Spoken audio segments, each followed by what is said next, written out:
Let me paint you a picture of corporate confusion. It's 1987, and while Ferrari builds the F40 with 478 horsepower for $400,000, Buick, the brand your grandfather associates with beige interiors and early bird specials, unleashes a murdered-out monster that humiliates supercars at a fraction of the price. Plot twist: they only made 547 of them. The Buick GNX, Grand National Experimental. 3 words that shouldn't exist in the same sentence. Buick building something experimental is like McDonald's launching a Michelin star menu. Technically possible, but nobody saw it coming. Yet here we are, talking about the most unlikely muscle car hero of the 1980s. 276 horsepower. That's what Buick claimed. 276. Turns out, they were lying through their chrome teeth. Real output? Try 300 plus at the wheels. GM's insurance department made them fudge the numbers because a Buick that could embarrass a Corvette was corporate heresy. Let that sink in. 0 to 60 in 4.6 seconds in 1987 from a Buick. The Ferrari F40 did it in 4.1 seconds and cost 13 times more. The Porsche 911 Turbo left wondering what just happened. This wasn't just fast for a Buick. This was fast for anything with wheels and a license plate. But wait, it gets better. Or worse, depending on if you worked for GM's marketing department.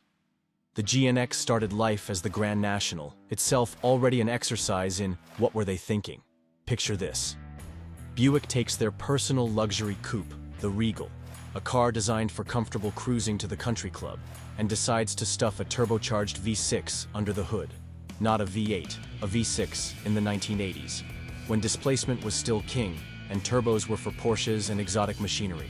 The regular Grand National was already causing problems. It was faster than the Corvette, cheaper than the Corvette, and more practical than the Corvette. GM executives were having panic attacks. Their hierarchy was crumbling. Chevrolet was supposed to be the performance division. Buick was supposed to sell comfortable boats to retirees. Someone clearly didn't get the memo. Enter McLaren. Yes, that McLaren. Well, technically ASC McLaren, but still. Buick partnered with them to create the GNX because apparently regular insanity wasn't enough. They needed weapons-grade absurdity. McLaren added a better turbo, a new intercooler, reprogrammed the ECU, and basically turned an already ridiculous car into something that physics questioned. The modifications were extensive. Garrett turbocharger with a ceramic impeller that spooled faster than bad news travels. Larger intercooler that looked like it was stolen from a semi-truck. Transmission cooler, engine oil cooler. Basically, if it could be cooled, McLaren cooled it. The car had more cooling than a data center. The suspension got the full treatment too. Stiffer springs, modified shock valving, and a panhard rod in the rear to keep the axle from doing the twist under acceleration.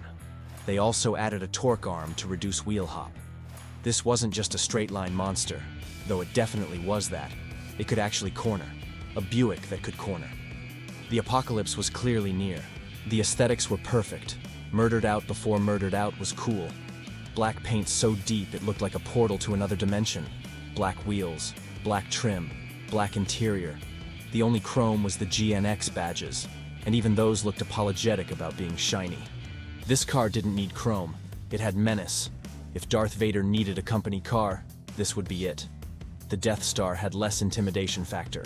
Inside, it was still a Buick, which meant comfort wasn't sacrificed for speed. Power seats, power windows, power locks, cruise control, all standard. The seats were upgraded with better bolstering and embroidered GNX logos. They even included a special plaque with the car's production number. Because when you're building a legend, you document everything. It was like a luxury suite that happened to violate physics on the weekends. The gauge cluster got special treatment too. A full set of Stewart Warner analog gauges replaced the standard digital dash.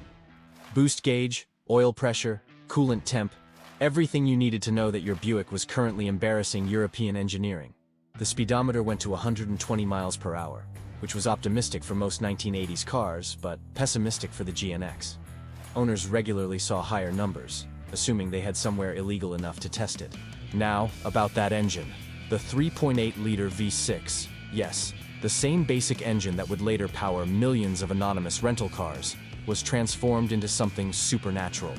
With 13 pounds of boost from that Garrett turbo, it produced torque numbers that made V8s cry. 360 pound-feet at just 3,000 RPM. That's diesel truck territory, except instead of hauling lumber, it was hauling ass. The transmission was a modified Teach 200 4R automatic, no manual option. Purists wept. But here's the thing, and if you're enjoying this tale of Buick obliterating supercars, smash that like button because we're about to uncover even more forgotten monsters that shouldn't exist. The auto was actually faster. The torque converter was specially calibrated to work with the turbo's power delivery.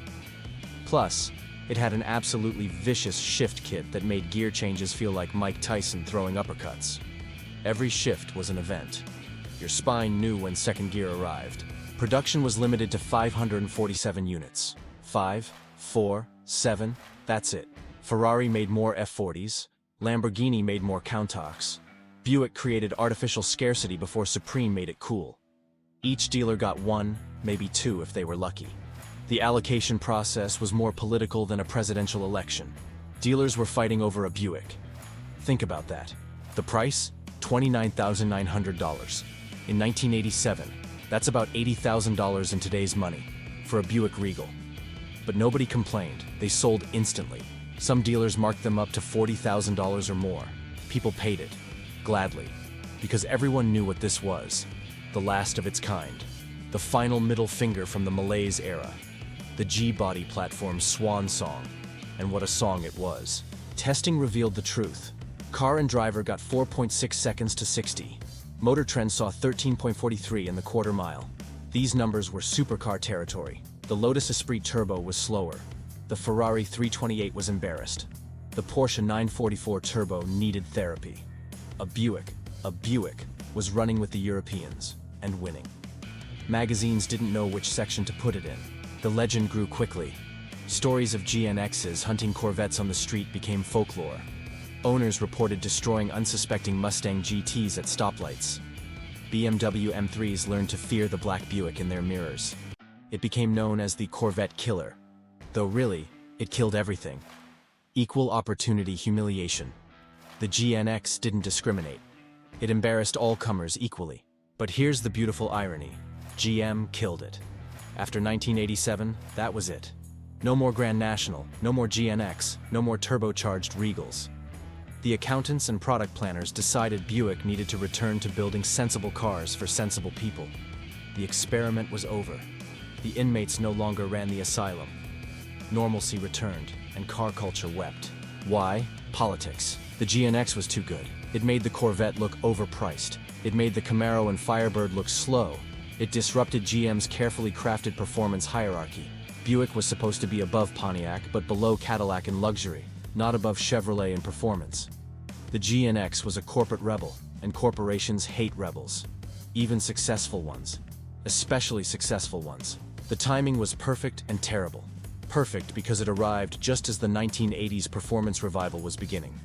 Terrible because GM was about to restructure everything. The G-body platform was dying. Emissions regulations were tightening. Insurance companies were getting nervous about turbocharged anything. The GNX was born at exactly the wrong time to survive, but exactly the right time to become legendary. What followed was predictable. Values tanked initially. It was just a Buick after all. You could buy a clean GNX for $15,000 in the mid-1990s. Then the internet happened. Forums spread the gospel. YouTube videos showed GNXs destroying modern cars. Suddenly, everyone wanted one. Prices exploded like the turbo hitting full boost. Today, a pristine low-mile GNX sells for $150,000 to $200,000. Some have gone for more. The ROI is better than Bitcoin, with less volatility and more turbo noises. The survivors are treated like royalty. Most have absurdly low mileage. Owners knew they had something special. Many were stored immediately, wrapped in bubbles like automotive time capsules. Finding one that's actually been driven is like finding a unicorn that also does your taxes. They exist, but barely. The driven ones are almost more valuable. They prove these weren't just garage queens. They were genuine performance cars that could take the abuse. The influence was massive. The GNX proved you didn't need a V8 to make power. It showed that turbocharging could work on American cars. It demonstrated that Buick could build something other than floaty boats for Florida retirees. It paved the way for every unlikely performance car that followed. The GMC Cyclone, spiritual successor. The Cadillac CTS-V, GNX DNA. Every time a luxury brand goes rogue and builds something insane, they're following the GNX playbook. The racing legacy is equally impressive. GNXs dominated NHRA stock eliminator classes. They were banned from several series for being too fast. Street racers feared them. The black Buick became the boogeyman of 1980s motorsports. It was like bringing a gun to a knife fight, except the gun was turbocharged and wore Buick badges. The confusion of losing to a Buick added insult to injury. The cultural impact transcended cars. The GNX appeared in music videos, movies, and became a symbol of subtle menace. Rappers name-dropped it. Car designers studied it. It proved that performance didn't need to be loud or flashy. Sometimes, the most dangerous things come in conservative packages. The GNX was automotive Aikido, using opponents' assumptions against them. Today's Buick would never build a GNX. They're too busy selling crossovers to people who don't know Buick once built the fastest accelerating production car in America. The modern Buick lineup is about as exciting as reading terms and conditions. It's sensible, comfortable, forgettable. Everything the GNX wasn't. The brand that once built Darth Vader's hot rod now builds transportation appliances. Evolution? More like devolution. But that's what makes the GNX special. It represents a moment when corporate oversight failed magnificently, when engineers were allowed to ask what if, and accountants were too slow to say, absolutely not. When Buick built something that made Ferrari owners question their life choices. It's proof that greatness can come from anywhere, even from a brand associated with retirement communities and early bird specials. The technical specifications still impress today. The power-to-weight ratio was better than most modern performance cars. The build quality was exceptional. These were hand-finished by ASC McLaren. The attention to detail was obsessive. Every GNX was slightly different because they were essentially hand-built. Mass production's loss was collectibility's gain. Each car had personality, quirks, character. They were individuals, not clones. The ownership experience was unique. GNX owners formed an exclusive club. They had secret waves, like Corvette owners, except cooler because they drove Buicks. They'd meet at car shows and park together, a murder of crows in automotive form. Non-car people didn't get it. It looked like a regular Regal. But those who knew, knew. The respect was instant and absolute. You didn't just own a car, you owned a piece of rebellion. The restoration market is insane. NOS parts sell for more than mortgage payments. A correct air filter costs more than a modern cold air intake system. Original tires are treated like religious artifacts. The reproduction market is growing, but authenticity is everything. A numbers-matching GNX is worth exponentially more than a modified one. The irony? These were built to be driven hard, but now they're too valuable to drive at all. What would a modern GNX look like? Probably a twin-turbo V6 LaCrosse with 500 horsepower, magnetic ride control, and a price tag that makes Germans nervous. But it won't happen. Buick is too busy being sensible. They learned their lesson. Stay in your lane, don't embarrass Chevrolet. Sell crossovers to people who've given up on excitement. The accountants won. They always do. The legacy is secure, though. Every time an unlikely manufacturer builds something insane, the GNX gets mentioned. It's the patron saint of sleeper cars, the godfather of turbocharged American performance, the proof that rules are meant to be broken, hierarchies are meant to be disrupted, and sometimes, just sometimes, the accountants lose. It's David beating Goliath, if David was turbocharged and Goliath was the entire automotive establishment. The last GNX rolled off the line in December 1987, number 547. It went straight to a collection. It has 8 miles on the odometer. 8. It's worth more than most houses. It's never been driven in anger, never seen its boost gauge swing to the right, never embarrassed a Corvette. It's a tragedy wrapped in bubble wrap. These cars were built to hunt, not hibernate. But that's the curse of becoming too valuable. You can't use what you can't replace. So here's to the Buick GNX, the unlikely hero. The corporate mistake that became a masterpiece. the turbocharged middle finger to automotive hierarchy. It proved that performance doesn't care about brand image, that speed doesn't need 8 cylinders, and that sometimes, just sometimes, the most unlikely company builds the most likely legend. The GNX didn't just break rules, it broke the people who made the rules.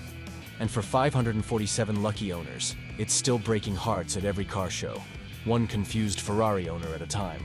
Think the GNX was insane? Next week, we're diving into how Plymouth created and then murdered an entire muscle car revolution. The complete rise and fall story that killed a brand forever. Subscribe and hit the bell. You won't want to miss this automotive tragedy.